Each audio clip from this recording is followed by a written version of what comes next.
Good day, Delaware National Guard, and welcome to the March 2017 edition of the DNG News. This year, we want to try something new. We would like to have special guest hosts on the show, sort of like when Michael Strahan left Kelly Ripa for GMA, she had random people fill in. Well, we don't want to be so random, but we want to spotlight you, our soldiers and airmen. If you know anyone that might be interested, have them give me a call at the number below. March is Women's History Month, so we're going to start our guest host off with Specialist Brittany Zaffron. She's a multi-channel transmission systems operator-maintainer with Charlie Company 198. She's only been in the Guard a couple of years, but she was the honor grad of her basic training class and has even gone to Air Assault School, becoming one of the first females from the Delaware Guard to accomplish this. If that's not enough, she just competed and earned the German Armed Forces Proficiency Badge. Take it away, Specialist Zaffron. First up this month was the change of command ceremony for the Adjutant General. Hundreds gathered at the Army Aviation Support Facility to watch as General Carol Timmons ceremoniously took command of the entire Delaware National Guard from General Frank Favola. Take a look at this video from Staff Sergeant Nathan Bright with all the details from the ceremony. General of the Delaware National Guard, to serve at the pleasure of the Governor, we grant to you the full power and authority to execute and discharge the office of the Commission in all parts and branches thereof, effective 1 February 2017. Signed, John C. Carney, Jr., Governor, and Jeffrey M. Bell, Secretary of State. It has been nearly 20 years since the Delaware National Guard held this ceremony, but that was only part of the history. It's been nearly 40 years since the Adjutant General wore Air Force Blue, and it is the first time in over 350 years that the Adjutant General is a woman. Command Sergeant Major Don Catalan, the State Senior Enlisted Leader, is the individual charged by tradition of the State Guard. Carol Timmons, promoted the same day to Major General, accepted the guidon of the Delaware National Guard from now retired Major General Frank Favola. Delaware's longest-serving Adjutant General remarked that because of the history of serving in both the Army and Air National Guard, General Timmons was uniquely qualified to hold the position. I've had the opportunity for 50 years to work with the greatest men and women on this planet, members of our Delaware National Guard, both Army and Air. I am truly blessed, very privileged as a human being, and I'm going to miss everybody immensely. But I know they're just going to continue under Carol's leadership to do such a magnificent job. So,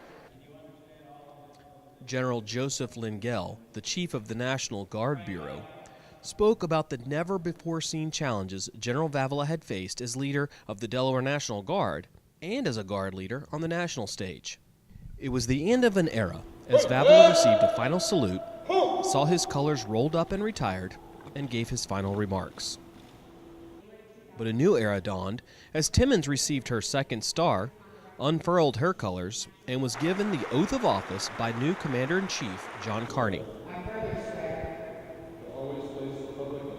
to always place the public interest. If you do always the right thing, and we take care of our airmen, our soldiers, and their families, it's just going to work out.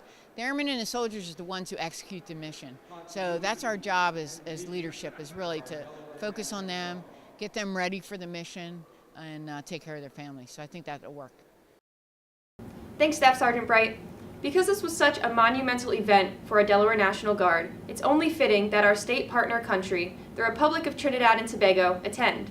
Prior to the ceremony, General Timmons hosted Brigadier General Rodney Smart, the Chief of Defense Staff for the Republic of Trinidad and Tobago, and the equivalent of our Secretary of Defense.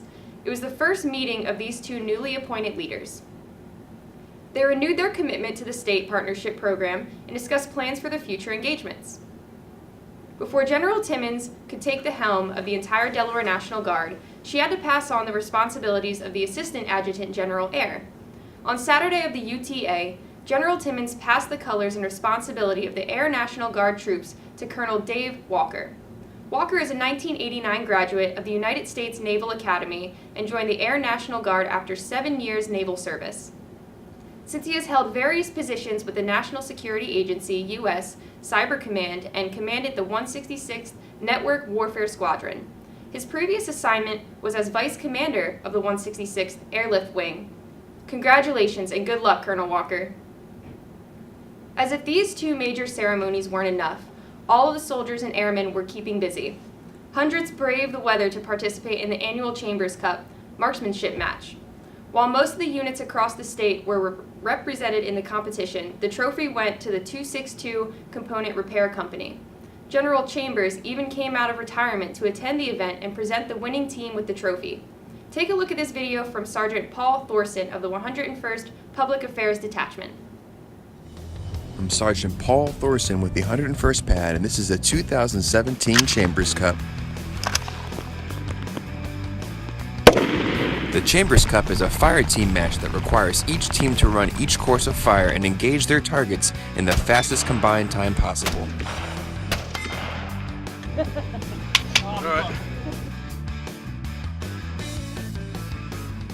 All right, I'm Captain Jason Brooks. I'm the OIC here at the baffle range for the Chambers Cup. What we are doing here is we're engaging 3 separate weapon systems. We have 3 rounds for them to fire at the paper targets using the rifle. They have 4 plate targets to use the pistol to knock them down, and then we have 3 separate targets to engage with the shotgun.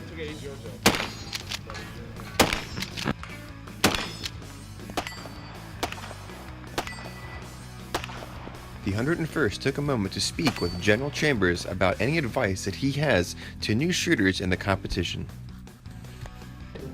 Well, there's 3 things. Number one, this ought to be fun. I know a lot of times when we're there for qualification, you've only been on the weapon once a year. It's very difficult to actually relax and enjoy it. But I would suggest to you that marksmanship is a very enjoyable avocation. And the second thing I would say is the only way you're going to get good is to spend some time behind the weapon. So whether it's on a private range or here on the drill weekends, you've got to spend some time and get familiar with them. And I was blessed as a kid growing up on a farm. We were shooting all types of firearms since the time I was a little kid, and those are the kind of things I did with my father. But for somebody that wasn't raised that way and has an interest and is interested, you got to get behind the weapon. And the third thing is you really do need to get with somebody that knows what they're doing. I will tell you, I just went to a shotgun seminar, and I learned a ton that I didn't know. It was actually last weekend I sat through a seminar. I've been to 3 or 4 different schools over the years about 1,000-yard marksmanship and those type of things. So it's a constant learning process. I brought a friend of mine that's here with me today who's an excellent shotgunner, and I'm not an excellent shotgunner, but I spend a lot of time with people that are good at it, and I think that any individual soldier that wants to improve, it's really important that you get with somebody, and there's tons of people here. The governor's 20 people. They know what they're talking about, and the more time that you spend with them, getting some pointers and instruction, it goes a long way. But there's no substitute for time on the range.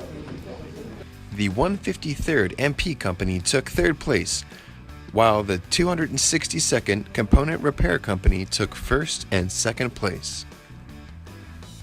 I'm Sergeant Paul Thorson with the 101st Public Affairs Detachment, reporting from the River Road Training Site in Newcastle, Delaware. Thanks, Sergeant Thorson, and congratulations to the winners. Speaking of winners, friends and family gathered to watch one special soldier and one special airman get recognized. This year, Staff Sergeant Gary Black and Senior Airman Shannon Steffi received the Colonel SBI Duncan Award. This award goes to one soldier and airman each year who demonstrate exemplary leadership skills and positively contribute to multiple areas, from community involvement to devotion to duty. Congratulations to the both of you. We rounded out February as we usually do with the annual prayer breakfast. As always, the breakfast falls on Tuesday before Ash Wednesday, or better known as Mardi Gras, to start off the season of Lent. Prior to the program, Senators Tom Carper and Chris Coons presented Major General retired Vavala with a congressional record in honor of his 50 years of service to the Delaware National Guard. General Timmons greeted guests and introduced the keynote speaker, none other than Governor John Carney. A good time was surely had by all. Before we close, I wanted to talk for a minute about the professional development and responsibilities of soldiers and airmen. If you have a civilian job, like healthcare, engineering, or education, for example, you likely belong to a professional organization. These organizations help keep you up to date in your career, field through courses, conferences, workshops, and more. They also represent the interests of your profession with our legislators when individual voices can't be heard. Investing in your future is just good, smart business, and it works. Being a member of the National Guard is no different. As soldiers and airmen, we have the opportunity to join a professional organization to enhance our professional development and to make sure our voice is heard. The National Guard Association is a professional organization whose sole purpose is to represent the interests of the National Guard. If you're interested in joining a professional organization, you can log on to ngade.com for more information. If you have additional questions, that website provides names and contact information for your representatives in the Delaware National Guard. It can also be a lot of fun. I can tell you, I just joined and I am looking forward to attending my first official function on April 7th and 8th in Dewey Beach. We plan to discuss National Guard issues while setting aside some time for fun in a social setting. We hope to see you all there. Well, that's all the news we have for this month. We'll see you next month.